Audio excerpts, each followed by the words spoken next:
Good morning, everybody. Welcome to Board Game Breakfast. I'm Tom Vassell. I'm Z Garcia. Hello. I'm the podfather of gaming, Stephen Bonacore. And with us today is Alex. How's it going, everyone?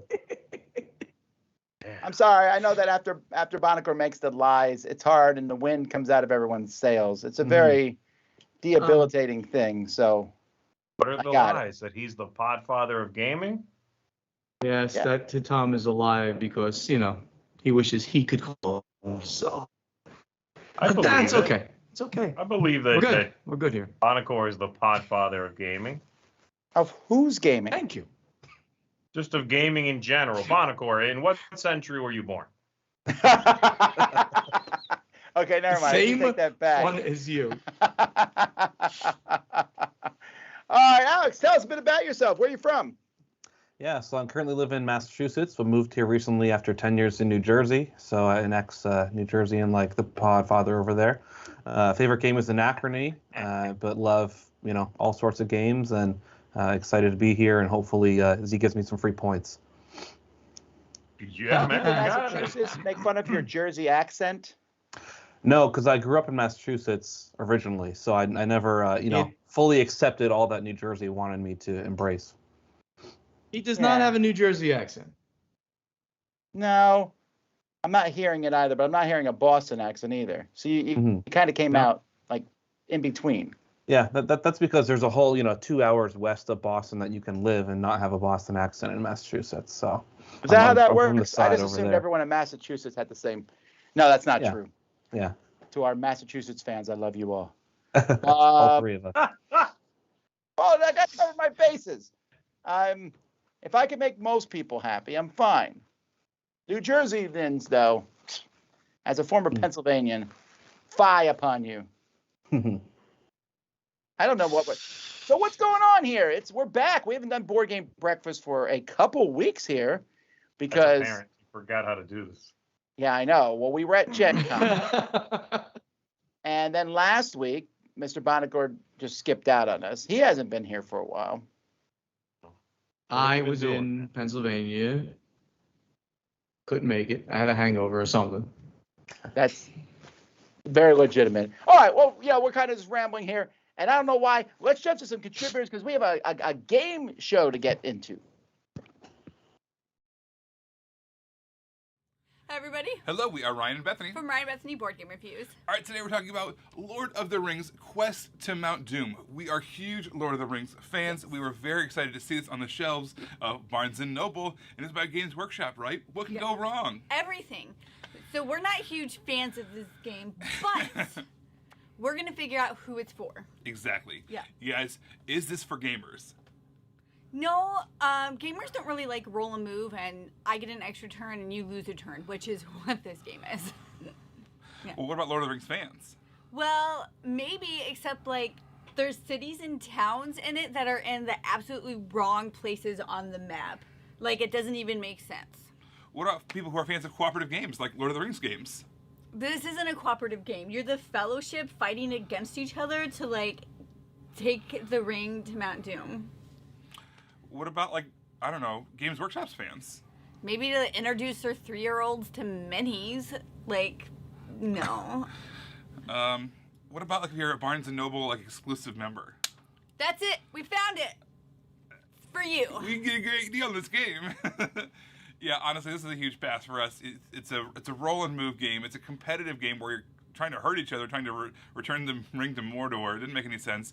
There's all these event cards and item cards that made you lose a turn and take an extra turn and all those kinds of things. Just very dated mechanisms. Even though it was released just a couple of years ago. 2019, I think. Yeah, just a few years ago. It just feels like it was made much older than that. This isn't just a pass. This is a hard pass for us. If you get a chance to play this game, put it in the bonfire. The fires of Mount Doom. Well, everybody, if you want to see more of us, you can find us on Facebook or YouTube. We are Ryan and Bethany Board Game Reviews. Everybody, this is Ryan. I'm Bethany. Hoping you have a happy, healthy breakfast. Bye everybody. Guys. Hey everybody, Ron here, back with another affordable board game so that won't break your bank. Today, I'm going to talk about the rival networks. The Rival Networks is a game designed by Gil Hova of Formal Ferret Games.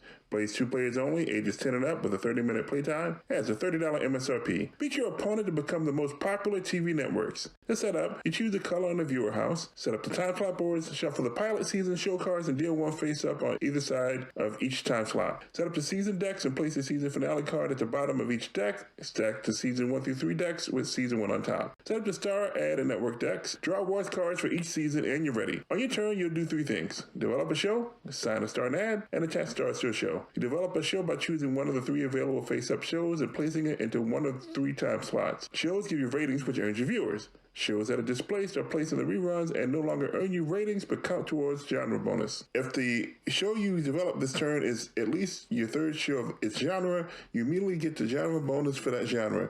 You get bonuses such as drawing an extra star and ad, adding ratings points to all your shows, or drawing cards from the network deck.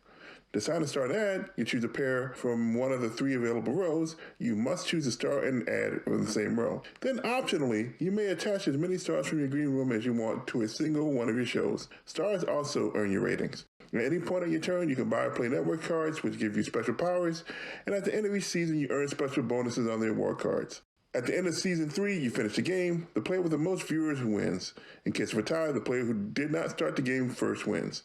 I really like this game, but not as much as its predecessor, The Networks. It plays slightly differently and offers a lighter experience overall. As this is designed to be a 2-player game, it is more tightly designed for that player count than its predecessor. There are fewer things going on that you have to manage, and that's a good thing, I think. Overall, I recommend it. And that was the Rival Networks. I hope you folks enjoy, and until next time, see you later. Brandy and Ellen, we game together. Can we play now? Hi guys, I am Randy. And I'm Ellen. And today we are continuing our series of gaming related. What are we talking about today, Ellen? We are talking about weights, and not weights? The pumping iron in the gym kind. What kind of weights could you be talking about? Well, it's a weird story. It's glass fermentation weights. Bet you didn't think we were gonna say that. Wow. So, I started off on a journey to try to find something where we could expand the games that we could potentially play outside. Totally. Obviously, wind can pop up sometimes. Where we game outside, it's not very windy. We live in a suburb, and we have the house, and we have some other houses somewhat close to us. We have a big tree and things.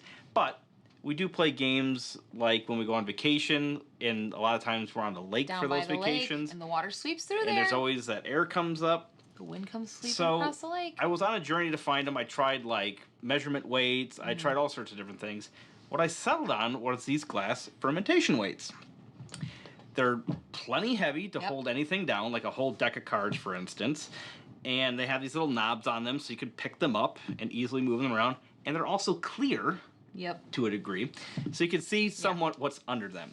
And we used it for the first time with Meadow, which is an all-card game. So that's like a scary scenario. Yeah. And we used this one weight to cover the corner of 4 cards. So it Right, because they're in a grid pattern. Yeah. So this one weight actually held down 4 things. Which And you have all the stuff in front of you, which you can kind of easily, hold down a couple of rows of them. We have quite a few of them. I got probably way more than we'll ever use at any given time. Yeah, I think I got like 12 or 16 or something like that. A ridiculous amount, to be honest. But it's the best thing about them is it really expands the amount of games that you can feel like you can play outside without things blowing all over the place. Or if you have just kind of gusty wind and you're not sure if it's gonna be calm or not. And they've worked fantastic. They passed the test and they're staying. Amazon glass fermentation weights. Check them out. So random. And we'll see you on the next one. Bye.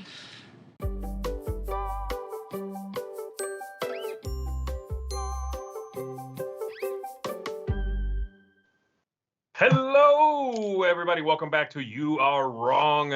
This is a game in which we've brought on a panel of experts, as you can see here, and I'm going to be asking them some questions. Some stuff I'm just curious about, really. And I, of course, assume that they will tell me the exact correct answer. We're going to be starting with Tom. Tom, you're first up. Everyone knows that you are a man who knows how to dress well. You are a fan of... I don't think anyone said that. You're a fan of ties and vests and hats. And so your hat knowledge is really unfathomable. You know so much about it. So I have a question for you.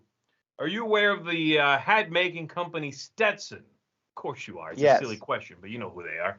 Well, here's what I want to know. When was Stetson founded? When was the company Stetson founded? What year? It was 1872. 1872. I can't believe I'm saying this, but you are wrong. Feed me, Seymour. It's not 1872. The year is older than that, okay? The company is older than that. And now we're going to be going back and forth between Alex and Steven. You guys are going to be giving me a number older than 1872 until one of you chooses to drop out, okay? And then you are going to be getting victory points. If you think the other player overshot the number, then you want to back off, and hopefully then if you are correct, then you'll get some victory points. So let's go ahead and start with Alex. Alex, you're going to be first. When was the company actually founded? It is older than 1872. Say 71. You say anything you want as long as it's older, yeah. I'm going to go with 1862. 1862. Obviously, Tom is wrong and Alex is wrong. It is 1857. 1857. Alex, back to you. It's pretty weak sauce, dropping it down only by 5 years. Maybe they just assume your knowledge is on point about hats, and they don't want to take big risks. Yes, yeah. I'm sure that's what it is. All right, I'm going to go with 1842. 1842. 1842. Very well. Steven, back to you. Whenever you think you've gone too far, you can choose to give up if you want, to back off. Obviously, it's 1838. 1838. Alex, back to you. We're at 1838. I'm going to say that's too far. That's too far. All right. Alex said 1842. Bonacore won 38. That's 4 years. That's crazy. Crazy. Between those 4 years, so much happened. Most companies started between those 4 years. And so, Alex, indeed, you are correct. That was too far. Oh. But I've got some bad news for you. Your first guess was already too far. You said 1862, and the company was founded in 1865. Wow. I'm feeling pretty good here. Tom, I wasn't kidding when I said you knew your stuff about hats. Little else, maybe. Mostly hats. I just assumed it came out close to the Civil War period. That seemed to make sense. Exactly. Stetson was a well-known, decorated hat maker. And all right, guys. So the scoring goes as follows. If you never overshot and you back off, you get 5 points. For every time you overshot, if you would receive points, I drop that down to by 1 until it's finally just 1 point. So, Alex, you overshot once, 1862.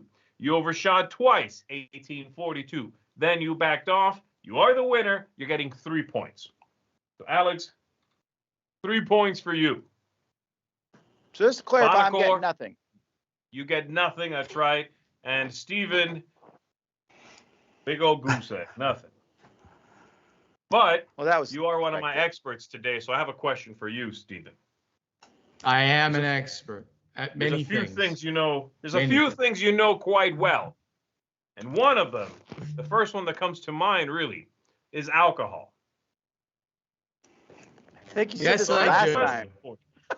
Well, it's a little different, but it's still about alcohol. Here's my question. What is the freezing point of pure alcohol?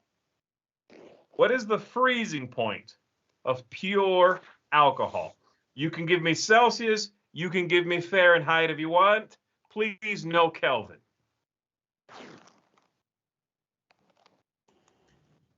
Why can't I give you Kelvin? Never mind. Well, first of all, you don't know what Kelvin is. I most certainly do know what Kelvin is. Thank you, Tom. He went to school with Kelvin. Don't tell him. Kelvin was my best friend in high school. Kelvin was Lord talking Kelvin. to Steven, telling him about and the molecules, Steven, they stopped moving. Bonacor's like, what are you talking about, Kelvin? The freezing point of pure alcohol. Pure alcohol. By the way, you should not drink this stuff. It's pure alcohol. No, you definitely should not drink pure alcohol. But the freezing point of pure alcohol is minus 25 degrees Fahrenheit. Fahrenheit, very well. Minus 25. If you want, Fahrenheit. you want me to tell you in Celsius? Okay. No, that's okay. 25. We'll go with Fahrenheit.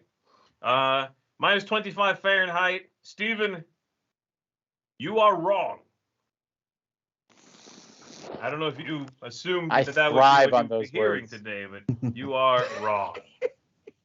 Fellas, the number is colder than that. It's lower than that.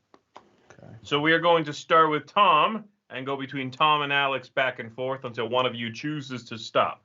Tom, colder than negative 25. Well, I'm glad you said it was colder because that I would not have known. Mm-hmm. I'll say minus 30. Minus 30. Alex. I'm going to say minus 31. Oh, Minus you jerk. 31. Ooh. I like it. Be jerky to Tom, Alex. Go for it. Be very jerky.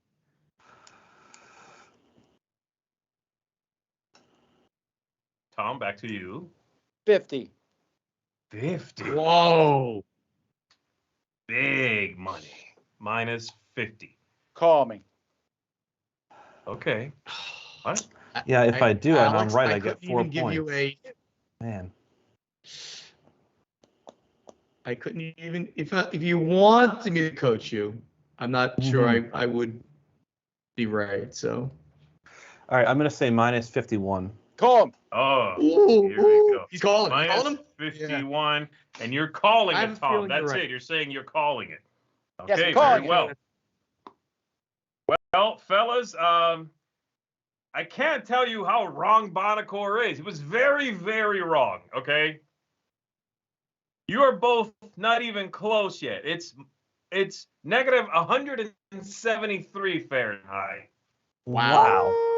You're not even close. In fact, you haven't even reached it in Celsius, which is negative 114. So you're way, way off. You know, Tom, there's some you backed scientists off. probably. There's some scientists in chat right now having a heart attack. Like, how do they not know this? Maybe I should have brought some science experts in instead Wow. of, hats and alcohol. But anyway, that means neither one of you ever breached the number. Tom, you backed off. So Alex gets a full 6 points for having never reached the number. If you back off and it's never been breached, you do even better than the normal 5. You get 1 more, you get 6. That means Alex right now has 9. And All Tom and Bonacor are both at zip.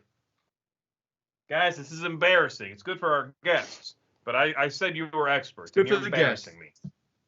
I mean, come on. Thanks. All right, Alex, I know you know your games. You're a gaming connoisseur, one might say. You know your history about games also. Do you know who invented Scrabble? The person, the name? Yeah, of course. This is not the question, of course. Of course you do. Okay. We all know who invented it. It's a gentleman with the unfortunate name of Alfred Mosher Butts. Yes, Butts, spelled exactly like you think it's spelled. And he's the one who invented Scrabble. Scrabble came out quite a bit ago. But I don't want to know when Scrabble came out. Probably have a decent idea when Scrabble came out. I want to know when Mr. Butts was born. When was Mr. Butts born? That's what I want to know from you, Alex. I know you know this. You just wanted to ask that question. Well, clearly, he was born in 1905. 1905. And I'm going to say clearly you are wrong. Not 1905. Anyone who's ever played Scrabble knows that. 1905. He is older than that. Or, well, he's deceased. But he was born before that year. And so, Bonacore, you are going to be first. It is earlier than 1905. Let's hear what you've got. 1904. Oh, look who you went to school with also. Kelvin and Mr. Butts hanging out, discovering things, playing letter tiles. Let's crash and burn the score then. 1903. 1903. 1902. 01. 01. 1900. 1900. 97. 1897. 1897. 1895. 1895. I forgot how many points I. You So each just to have 0 clarify, points. see, Don't even worry about it.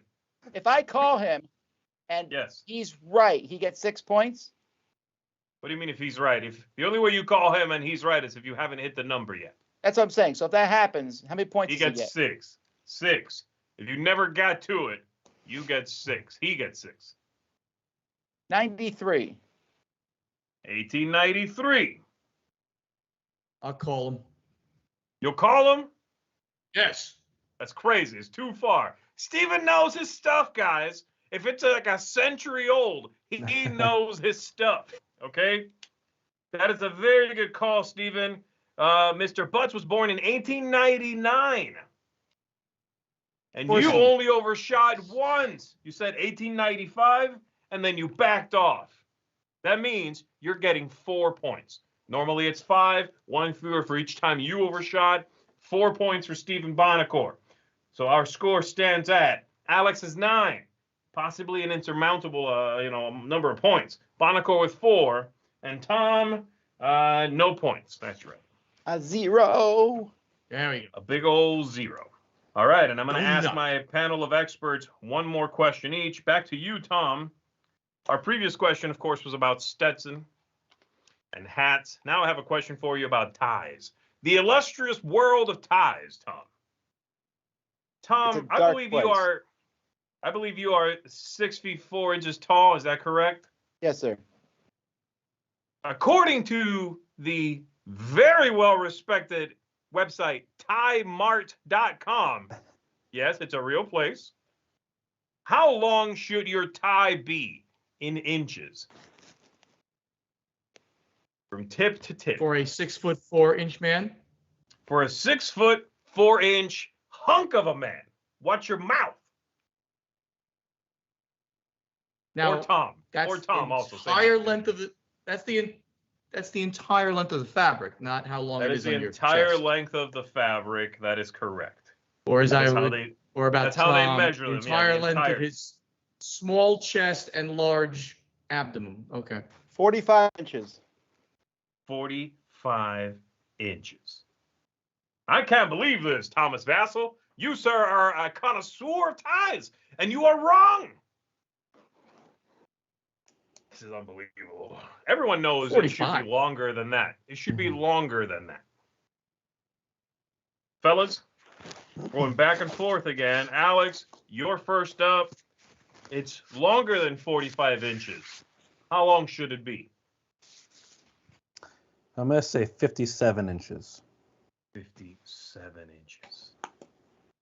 Very well. Bonacore, 65 inches. 65 inches. Very well. Alex, That is too far. That that is too far. You're crazy. That's like wearing socks hanging from your neck. You're insane. That's what Alex is saying, okay? Alex, you are a beast at this game, my friend. The answer is 63 inches. Oh, whew. Oh! You never overshot, He's a Alex. beast. That gets you the full 5 points. You said 57. Steven overshot. You passed immediately. You get the full 5. Brings you up to 14. You are now beating Bonacor by a full 10 points, and Tom by, I can't even count this high. I think it's 14. Yeah, I think it's 14. It's insane. It's 14. I don't think that number's right. You know what? Take it up with TimeMart.com, okay? Why is that number not right? I looked it up in a Because lot of this places. tie is not that long. Your ties look ridiculous. They Well, come down to above your. Wearing the wrong size tie. Yeah, get good with the tie wearing. Look, I looked it up in a lot of places. If you're 6'4", your tie should be between 61 and 63 inches. Deal with that reality, okay? And get some good ties. Also, call Stetson up. Let the man hook you up with some hats. All right, here we go. Next up, Bonacor. I believe you recently just purchased a new car, didn't you? I might have. Yes, thank you. Yes, of course you did. You're a man known for his Folks, that's liquor. what false modesty looks like. I just want everyone to understand. Come on. He's known for his liquor and his vehicles. And pretty soon he's going to be known for getting pulled over in a bright yellow car, by the way. Good luck. My current vehicle is a Kia, so don't start with my... Anyway, go ahead. Yeah, God, it's a guys. Kia that's decked Brutal. out. Anyway, I have a No. question for you, Bonacor. Here is the question. What is the starting price of a Rolls-Royce Phantom? Oh, wow. This is actually less Wow. expensive than the car he just bought. No. I'm going to give you a hint. It's not. That's terrible, Tom. That is really terrible. It is really not. Rolls. What is the starting price of a 2021 Rolls-Royce Phantom? That is the big boy. You've seen it. It's the one you're thinking of in your head. If you are thinking of a Rolls-Royce, it's that one. Oh, unless you work for Rolls-Royce, gonna... in which case I apologize. We're gonna go starting price of a Rolls-Royce Phantom. We're gonna go with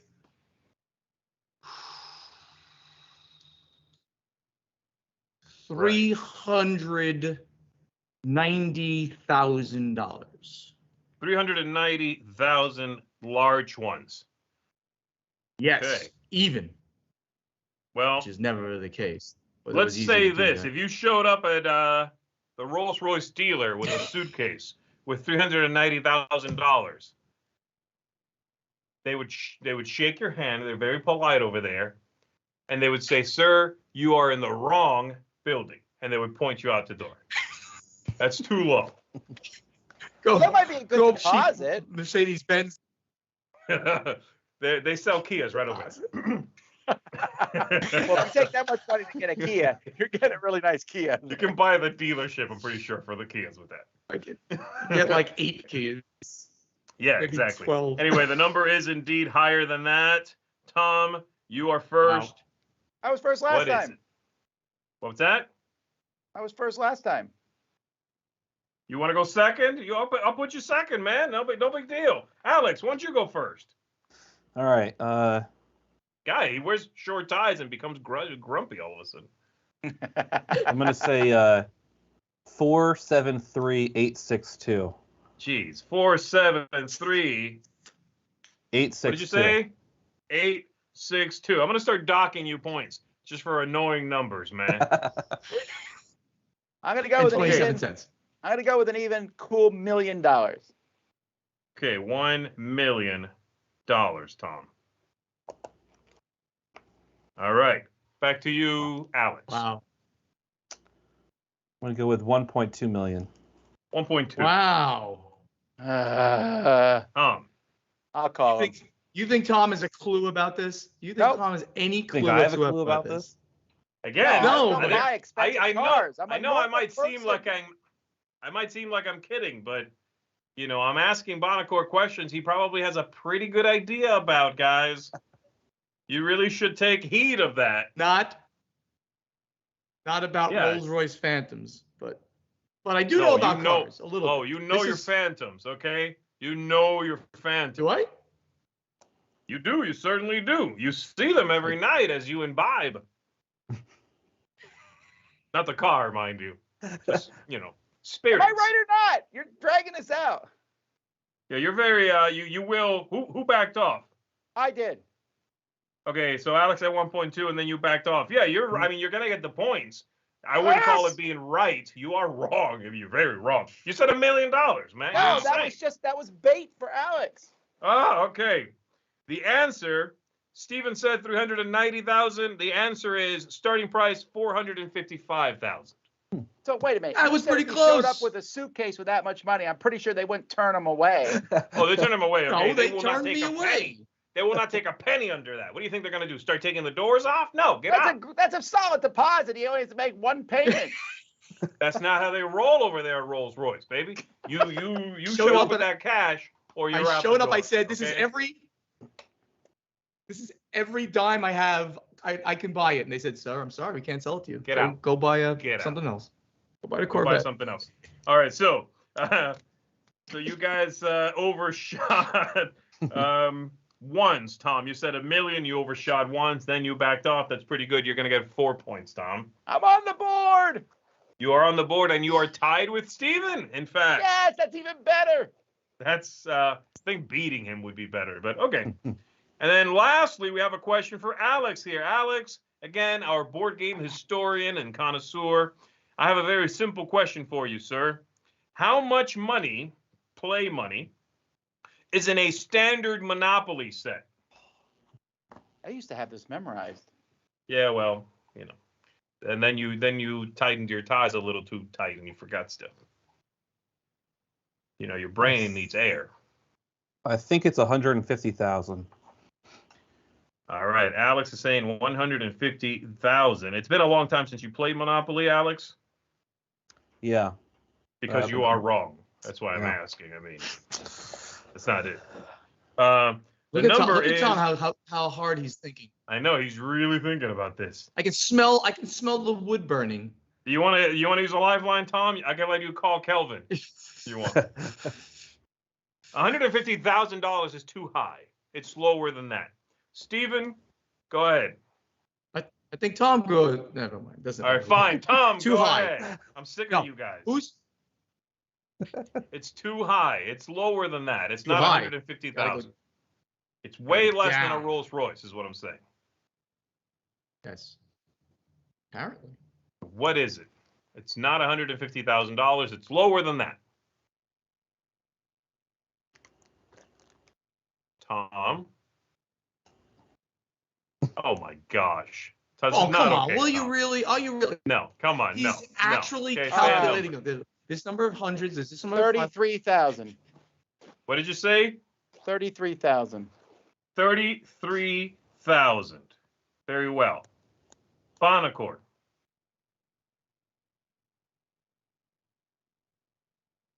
Oh, here we go. Oh, he's trying the same tactic. I'll call him. It's You not. think you think there's lower. more money in Monopoly than that? Yeah. Okay, very well. Well, I got some good news for you, Tom. You didn't quite reach it.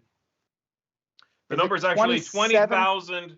It's 20,580. Okay, is the actual number 20,580. There's 30 of each bill. Are you telling me or asking me? I'm confused. You know what? If you're not sure, take it up with tiemart.com. Okay, this is where I get all my facts, folks, about literally anything. 20,580 is the right answer. You never hit it at all. Bonacore backed off. You get 6 points, Tom. Let's see here. 1, 2, 3, 4, 5, 6 puts you at 10. And as we know, in this game, the last two players combine the scores. Bonacore, you have 4 points. Tom, you have 10. Combined is 14. Alex has 14. It's a three-way tie, ladies and gentlemen, for the best known connoisseur intellect among us. Fellas, very well done. I'm proud of you all. You were doing so well there for a while. Congratulations, Alex. Yeah, Alex, yeah, it was that fun. was a good showing. And if they hadn't combined their powers like Voltron, you would have I won. refuse to combine my powers with Monocore. I'm sorry, that's the rule. I will refuse lose also. before I give him points.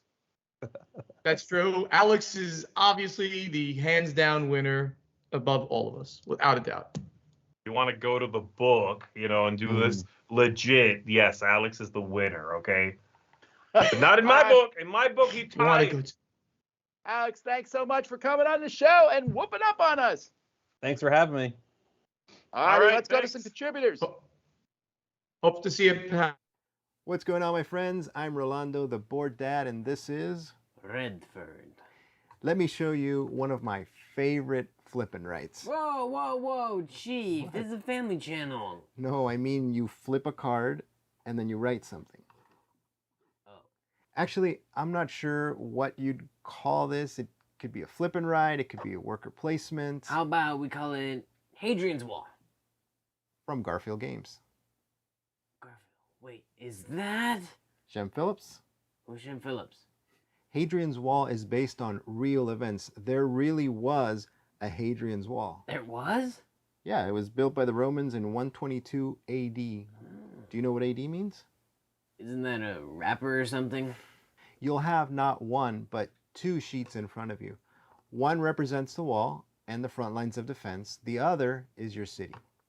You'll spend different types of workers in order to cross off boxes, which will in turn gain you more workers, which you can spend to cross off more boxes. Chief, I'm feeling a little dizzy. Why is that?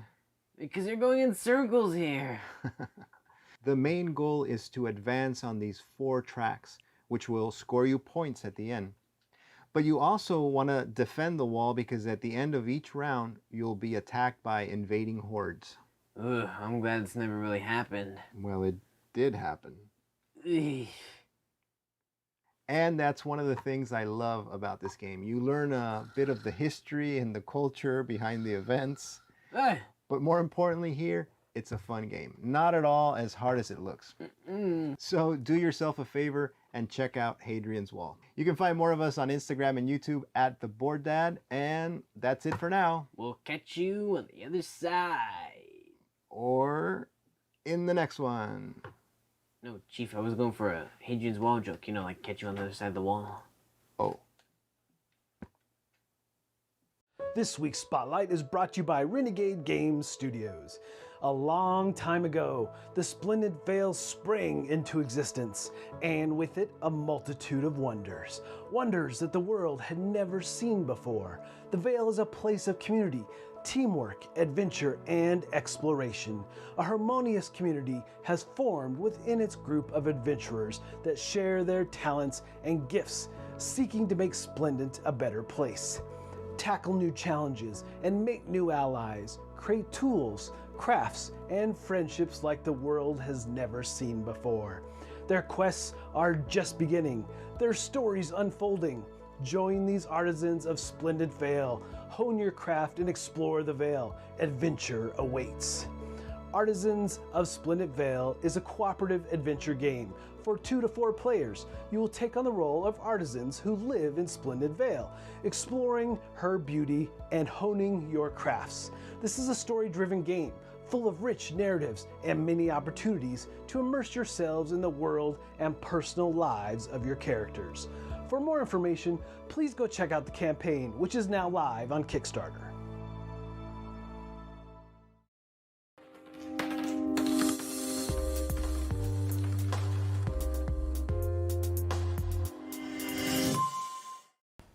Good morning, everybody. Good morning. Good morning, explorers. Indeed. Today we are looking at Karuba. Yeah. 2 to 4 player game by Haber.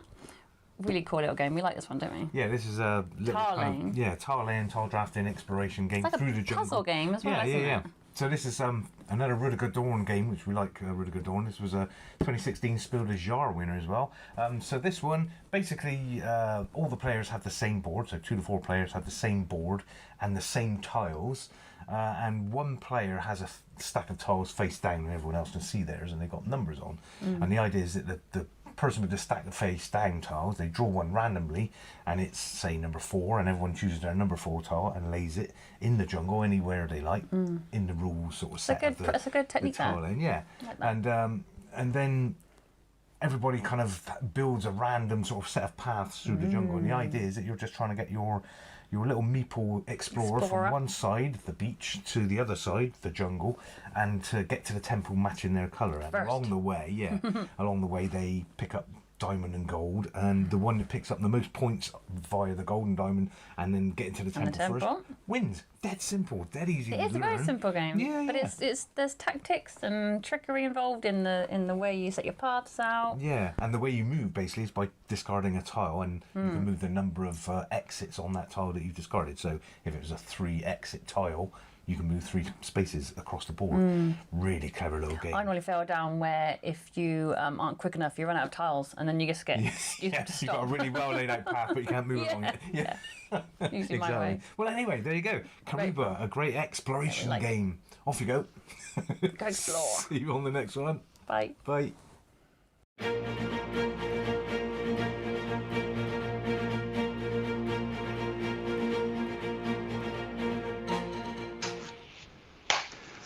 All right, let's jump into the news here. All right, so first of all, we're going to start with repeating a piece of news from last week just because Mr. Bonagor threatened to cry if we didn't let him say something about it. Completely untrue again, of course. Thank you, Tom, for another Here's the deal, line. Mr. Bonagor. So, is this even news at this point? I know that you made a big deal, yes, but they haven't sold it, so it's not news yet. It's pre-news. No, it's actually news on a number of levels, and you can start with the fact that the company is now being valued at 2 billion euros for Americans, 2.2 million US dollar. I mean, that is a staggering number, especially considering the fact that it only 3 years ago sold for sorry, I don't have it in my head right now, $1.5 million. And then only 4 years before that, 5 years before that, it was $150 million. So the valuation story of this company is unbelievable. So you can start with but aren't that. they just buying other Second of all, companies? now That's the valuation? No, the accretive value, the business terms, the accretive value that they have achieved by adding companies, they are taking those companies and bringing them to a whole nother level, an entirely another level. If you added up what they paid, of course, for all those companies, or what the value of those companies were at the time, it doesn't even come close to what this current valuation is. But that's only part of the story. The other part of the story is that they have engaged, and Goldman Sachs has agreed to be part of this. They've engaged Goldman Sachs. Goldman Sachs is the largest investment bank on the planet. They do the biggest deals on the planet. They will have a buyer for Asmodee in very short order. In fact, they probably, as of when this news came out, they probably have several that they were already speaking to on behalf of Asmodee. So it's a huge story that we in this industry, in this, we keep calling this cottage industry, now have a $2 billion company. There are companies that trade on the New York Stock Exchange that don't have a valuation of 2 billion euro, $2.2 billion.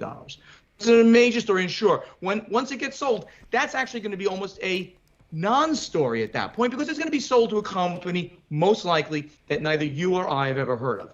Currently, it's owned by PAI Partners. Before that, it was owned by Eurazeo, the capital funds that hold many companies. I know what he's even saying. And the normal thing to do for a venture capital fund is to buy a company, hold on for a while, make that company get higher in value, and then sell it. This is a normal course of business for venture capital funds. So we're going to go to, it's going to go to another, most likely, privately held venture capital fund or other conglomerate that picks up privately held companies. But obviously now, at this kind of valuation, they need a big player to broker the deal between PAI and the purchaser. So I think this is a bigger news actually than when it finally does get sold. That's where I have a question. Yep. Is that your real phone?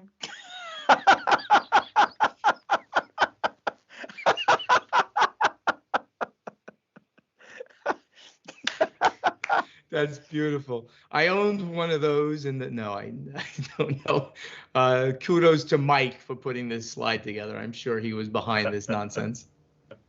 Anyway, so I think this is huge news. So again, our little tiny little baby industry is become just you should tremendous, stop calling amazing. it tiny baby industry. Board games have been around years. Hasbro's been out there.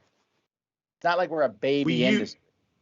When Hasbro doesn't count. Let's start with that. I mean, that's just not. I mean, yes, now they don't count as part of what like we all do. Yeah, as being integral to their success, right? They even call it I forgot they call it they call it Magic the Gathering in electronics? I mean, they have D&D and they have Magic, which of course are huge. But to the core business of what we all do and love, it's, Asmodee is the 800-pound gorilla, and then we have all of us other maybe the my smaller argument players in the industry. And that Catan and Spot It and many of the other major properties that Asmodee hold are essentially equivalent to the mass market games Hasbro does. So I don't really see that there's much of a difference anymore. What's the difference? Yes, Asmodee owns some very strong gaming-oriented companies like Fantasy Flight, but Hasbro owns Avalon Hill and Wizards of the Coast. Yes, two huge IPs. Absolutely. There's still a very big difference in the business models. And if Hasbro had any brains, they would have bought Asmodee for the $150 million valuation it was 10 years ago, seeing what they were doing. But Hasbro buying is Asmodee? You heard it here first, folks. Breaking news. Hasbro to purchase Asmodee as per Podfather legend, Stephen Bonacore. By the way, folks, Mr. Bonacore is in the beginning stages of witness protection, which would explain the bad internet coming from his holding cell currently. All right, in news no one cares about, Alice Cooper has officially approved. Yeah, this is great. Alice Cooper's Horror Box. This is, well, basically it's a trivia game about horror. Isn't it like, no, it's like Cards Against Humanity, right? Yeah, it's like Cards. Oh yeah, it's questions, answers, and dares. Yeah, it's Cards Against Humanity. It's when I saw this, I said this game is like 6 years late to take, to try to like compete with the Cards Against Humanity thing, which they have now basically locked up. And I wasn't a particular fan of Alice Cooper when I could have been a fan of Alice Cooper. So no, this has no interest. Are you not allowed to be now? No. No, I never thought he was all that. I know, what you meant was I'm old now. That's what you said. All right. Mickey and Friends are in Snack Shack Chaos. This is a new game coming from the Op. I think this is an interesting theme. It's one of the first non-mass market. Well, I mean, Op is pretty close to mass market anyway, but there's not a lot of Disney-themed games that are not just like roll a die and move around a track. Yeah. This looks cute. 3 to 5 players, ages 6 and up. 15 minutes to play, a cute little food fight. Yeah, it's nice to be able to have this kind of thing and give it as a gift to the kids in your life, knowing, I don't know the game, I haven't played it, but knowing it has a better chance of being a decent game rather than some, badly produced drag that just slaps Mickey Mouse on there. If you like games with gimmicks that are actually usually pretty good games, Zoc Verlag is definitely that company. So they've announced their 3 games that are coming out at the Spiel in a month. Well, I shouldn't even, a few weeks actually.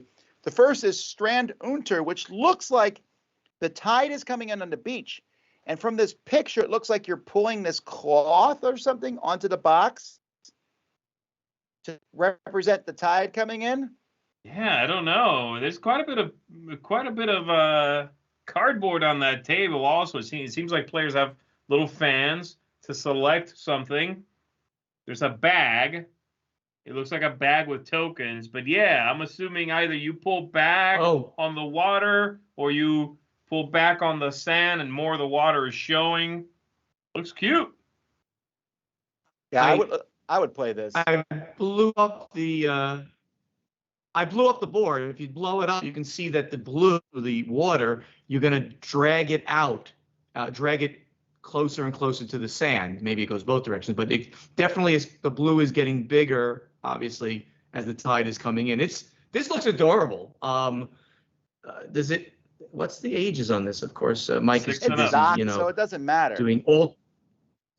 Does it say on here? It doesn't say on here. Oh no, it doesn't. Anyway, so it's I mean, Zoc does adult games, so they do sometimes. Yeah. So it looks very interesting. I want to check this out. The next set though is actually, it says, I think they are basically kids games. The Kings and Creatures and a couple other ones. It's a trio of games.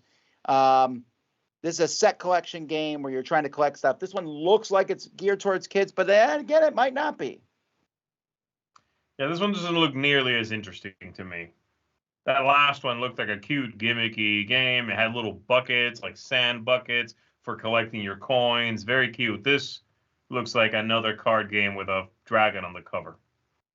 Might be good, but I'm not feeling it. The one that's most interesting to me is this next one, this Kip Mirsaras, where there's these dice towers of sort that you're dropping dice into. When they get heavy, they fall over and dump stuff out.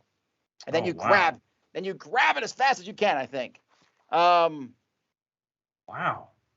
I thought I thought it was like launching dice, but it's not. You're right. It's like the little bird, drinking bird. You fill it up, and when it weighs too much, it flops over, huh? I'm excited about this one. I want to play this one. Okay, that looks cute. So I got guy looks like you a little bit, Tom, on the cover. What? Thank you. Okay. That's you. Yeah, that's you right there. That's Grandpa Tom. Tom. That's Grandpa Tom right there. All right.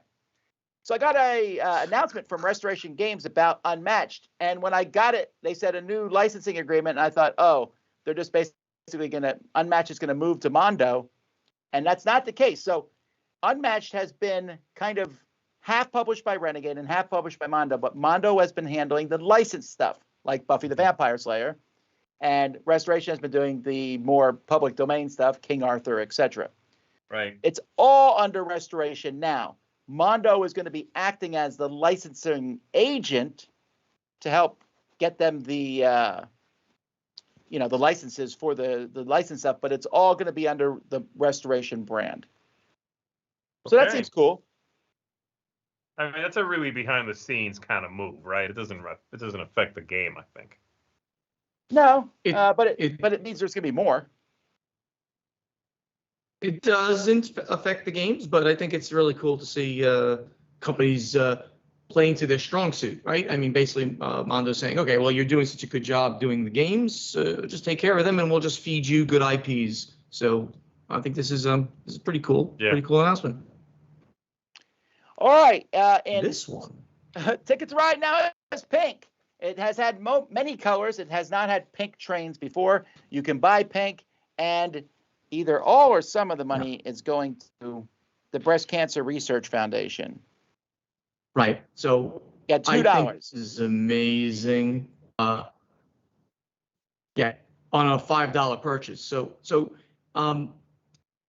people rail about Asmodee, a lot. They're the only kind of company that can do something as cool as this. On a $5 purchase, basically all of their revenue basically is going to breast cancer awareness. This is a great thing that a company of their scale can do. Kudos to them for doing this with their biggest or one of their biggest IPs. So very cool.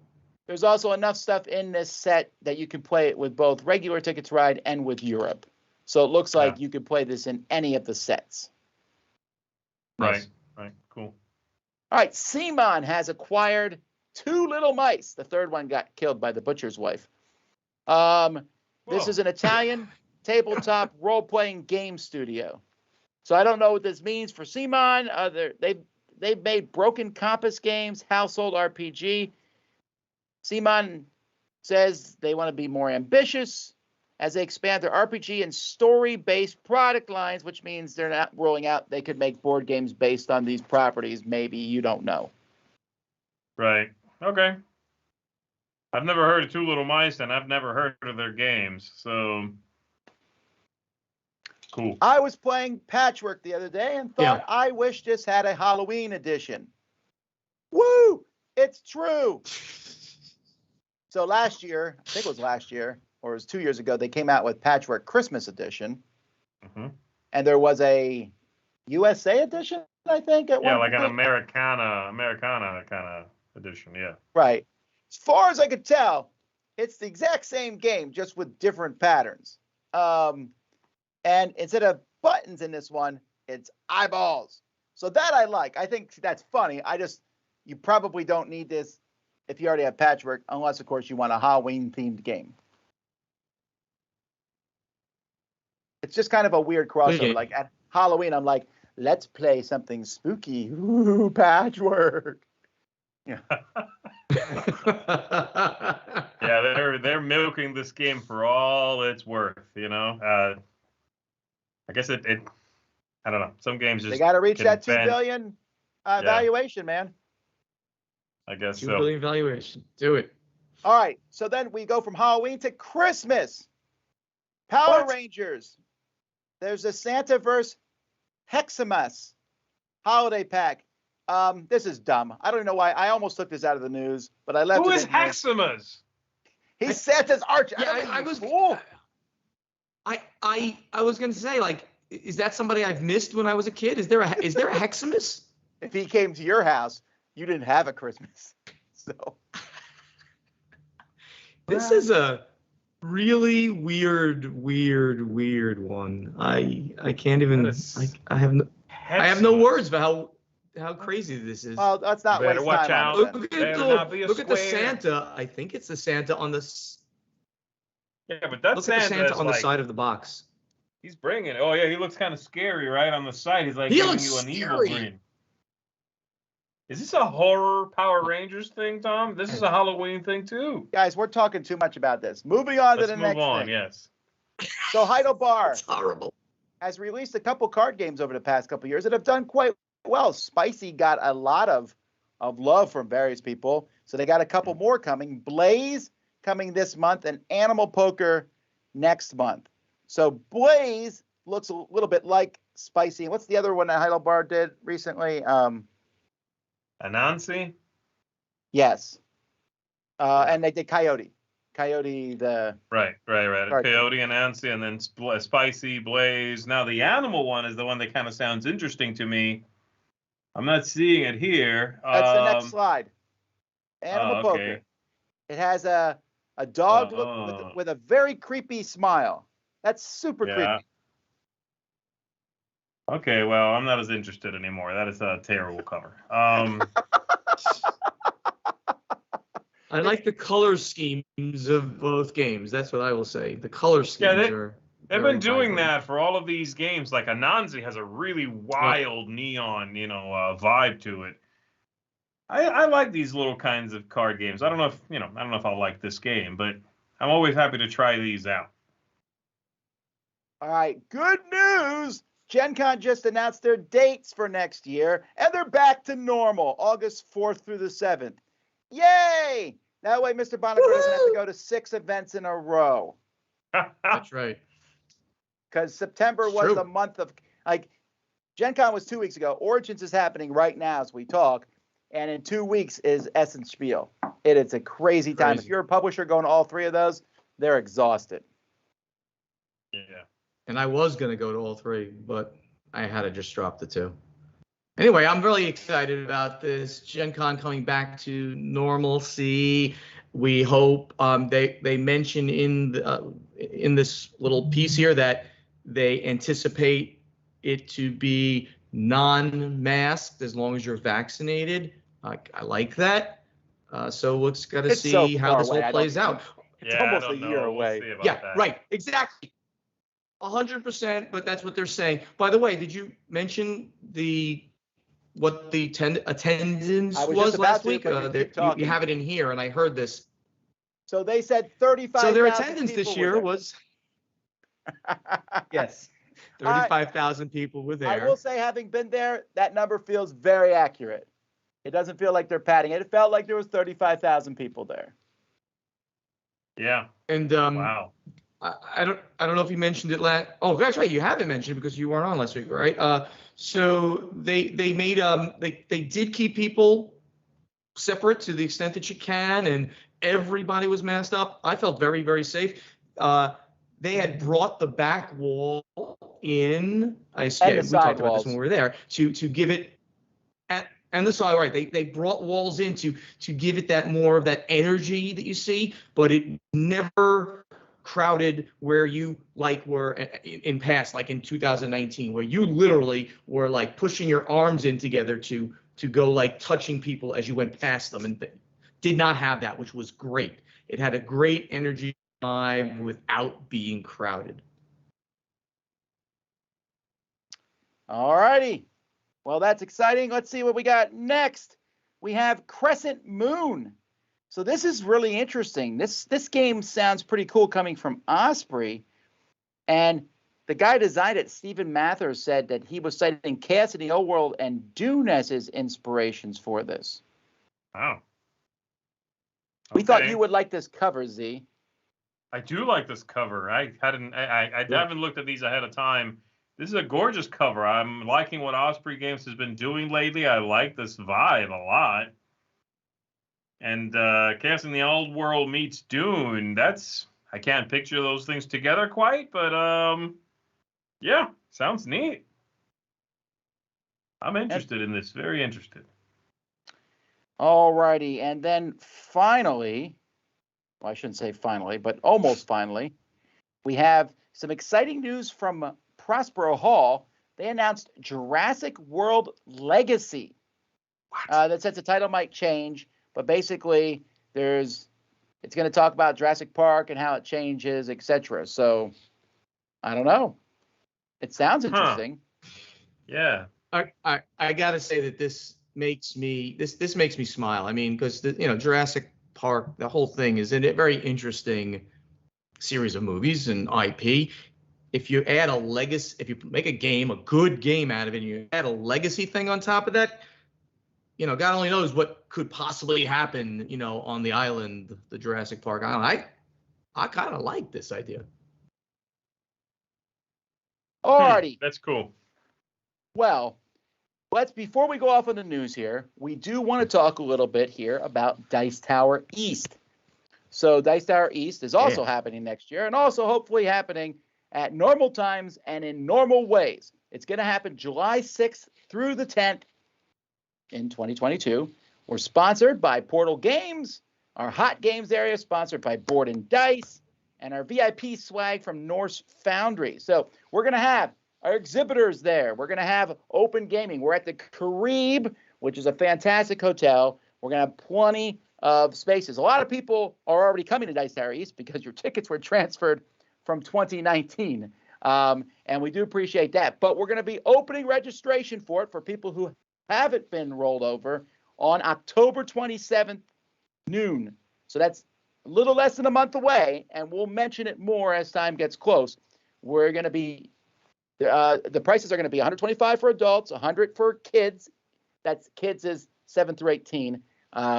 And there's still lots of tickets left to get and hotel reservations, but you're going to want to wait to do all this till October 27th. But we're going to be talking more about it. We have a big library. The library is only going to get bigger and better until that point. Mr. Bongo, you've been at this hotel. I think it's a very good hotel, the Carib. It's fantastic. The Carib is a resort hotel with multiple pools, multiple bars for those who care about things like that. It's a really, really nice atmosphere. I'd go as far as say it's my favorite hotel that any convention is run at, and that's despite you, not because of you. No, all joking aside, no, I think I agree, although I'm excited that Dice Tower West is at the Rio. That's going to be pretty neat. But yeah, if you're just going to hang out at the hotel. Another excellent hotel in Las Vegas. If you want to swim in the Creve, has a fantastic pool, a really nice area around the pool. You'll see the normal folks are swimming. Bonacor's sitting next to the pool, deluging himself in alcohol, with his car off in the distance and looking at it every once in a while. Then he drinks. What? So, Oh anyhow, we'll be answering more questions in my next Q&A, which I'll be doing not this coming Monday, but the Monday after that. If you want to ask questions about the Dice Tower East, I'll talk about that. I should also mention, as we're talking about all this stuff, because it is exciting. We got the Dice Tower Retreat coming in just a little over a month, and it's at the same place in the Creve. Arcane Wonder sponsor. It's going to be fantastic. Dice Tower Cruise isn't too far away. Cruises are running right now, folks. They're running them. They seem to be doing well. They're doing things safely and everything. And we got our cruise. There's not many spots left. And because of that, in 2 weeks from this coming Monday, I'm shutting registration down because we need to make plans and stuff. So if you're thinking about coming on Dice Tower Cruise, do not delay. There's not many rooms left, and you want to get on board with that. So that's the news. Let's keep going. Hello, my name's Dan, this is Cora, and we're here today to talk to you about family games and children's games. And today we're going to talk to you about this game. What's it called, Cora? Imagician. Imagician. I'm glad you said it because I can never quite work out how. Imagician. Imagician. Imagician is a competitive game for 2 to 4 players by Oliver Mahi. You can also play it solo if you wanted to. Imagician is a dot-to-dot game where you are given a bunch of images on a card and you have to find those images on your player board and join them up to make a picture. The first player to work out what the picture you are drawing is the winner. So, Cora, what do you think about Imagician? I like how it's sort of just a dot-to-dot thing, but it also has different things. So it has a little thing where you curve it and then... Yeah, it's like a mixture of like Spot It or Dobble, which are the same games but just 2 different words for them. And dot to dot. And dot to dot. And unlike most dot to dots, and the thing that I really like about this, unlike when you're doing most dot to dots in a colouring book or whatever, you can't tell, you really don't know what it's going to be until really near the end. Yeah. So it's like really... Like when they do in colouring book, it's just, you can sort of just tell that the dots are just in a line of a funny face. Like, all right, I'll draw these dots up. But this one, because they're not numbered and you've got to find things and things like that. So it's got the card, then you have to find what's on the card on the sheet and connect them. Yeah. So you can't tell what it's going to be from the sheet. Once you got to know the board really well, you'd be able to do it a lot quicker. So really, you need to be playing this with people who've played it about as many times as you. Yeah, otherwise, if you've played it loads... and they've played it not very much, you'd been all the other way around. Yeah, so it's a game that you get better with practice. Yeah. But other than that, I think this may well be my kids' game of the year. I really, really like it. I think it's fantastic. I get really quite excited by trying to race to find the and thing. Sometimes, even if you have played it equal amounts, one person could just struggle to find this one mushroom. Yeah, and you're really frustrated. And you couldn't find Where is it? Where's the mushroom? Yeah. And then the other person could find that and then go. So even if you've played it the same amount of times, you still can't tell who's going to win. Yeah. So I really like this game. And at the moment, me and Cora are renaming games, especially this one, because I can't say it. Imagician. I can say it now. So it's just magician with the I in front of it. Magician. What would you rename this game? Magic dot to dots. Magic dot to dots. I would name it. Where is it? Where's the snail? That's what I'd name it. So we give the snail and magic dot to dot, otherwise known as Imagician, 2 thumbs up. Happy breakfast, everyone. Today I'm here to talk to you about Trails of Tucana. This is a new flip and write game, and I think after about 10 takes I've just said the name correctly. How is this one a little bit different? Well, the island is covered in different types of terrain, and on a turn, 2 cards are turned over. Now, it's a link between those 2 terrain types that you can draw anywhere on the board. So, for instance, if a water and a desert card get turned over, Everyone around the table will be drawing a link between the water and the desert. 2 of the hexagons they'll be linking, but definitely, or almost certainly, not the same one as you, because after the first couple of turns, everyone's routes, their trails, are going all across different parts of the board. Now, there's no needing to worry about linking your trails up from the very beginning, but you do need to by the end. Linking to certain sites, such as like an obelisk or a yeti, well, they're going to score you points and score you partway through and then at the end. And then there's routes, like you're going to want to link the village A to the other village A and little things like that. Now, there's not too much interaction, so it's a fairly head-down experience, but it's a really enjoyable one. It's got vivid colours, and there's some interesting choices because not every terrain type is equally in the deck. So when a water card, for instance, comes out, everyone is interested because there's only 4 of them and then 2 wilds in the deck. It's fairly quick, you can play in your first game, including the teach, you're talking 20 minutes, even with like 4 or 5 players. So Aporta Games has done pretty well with Trails of Tucana here. If you want to know a little bit more, there'll be a more detailed review on my channel, Don't Be Bored. Otherwise, enjoy the rest of your breakfast.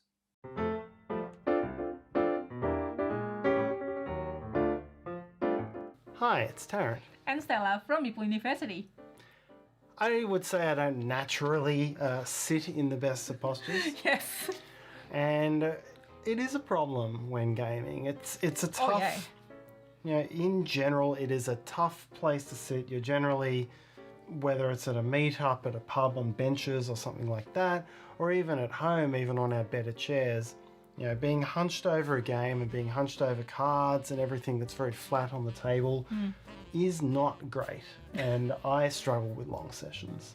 I do really wish sometimes that we had a sit stand, and obviously table. Everyone would have to stand at the same time, so it would just fail. But Fail. when we have long sessions, I definitely, and You sometimes just stand up. I often find myself standing up and wandering around, and then I'm a long way away from the table as well when that happens.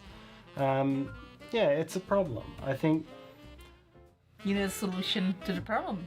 Yeah. A table. when that you sit at a higher table at a pub sometimes, and you're on stools, you've got the chance to stand up and sit down, and that's almost ideal because you've got a better height. But it's a problem. It's a different topic this time. I don't know if you have similar issues like sitting, especially games where like now you just like know about your posture. Like, Yes. do you actually have a problem or not? Do you change around your posture? Because it's so easy. Games for hours through the ages, easy 8 hours or whatever. And you'd be like, and then you're just like getting closer and you don't know. Sometimes I slap your back. So what do you think? Do you have that issue? Do you have any solutions? So let us know, or maybe you create a table for that solution. And again, we are Maple University on YouTube and the Dice Tower. See you next time. Bye. Hey, that's it, everybody. Thanks so very much. We appreciate, as always, everyone coming on board. Thank you to Alex, who came on and beat us at the beginning of the episode. Thank you, Mr. Bonacor, for showing up from the hotel. And tied you, okay? Alex tied you. Why are you so I think mean he to our beat us. guests? I'm not being mean. I didn't say you beat him. I'm saying, why can't we be stronger together? Because that would not be our way. All right. Oh, okay. All right. That's fine, too. Anyway, folks, that's it. We'll have more stuff coming for you. Auto Spectacular only a few days away. Until then, I'm Tom Vessel. I'm Z Garcia. And I'm Stephen Bonacor. We'll see you next time. Bye.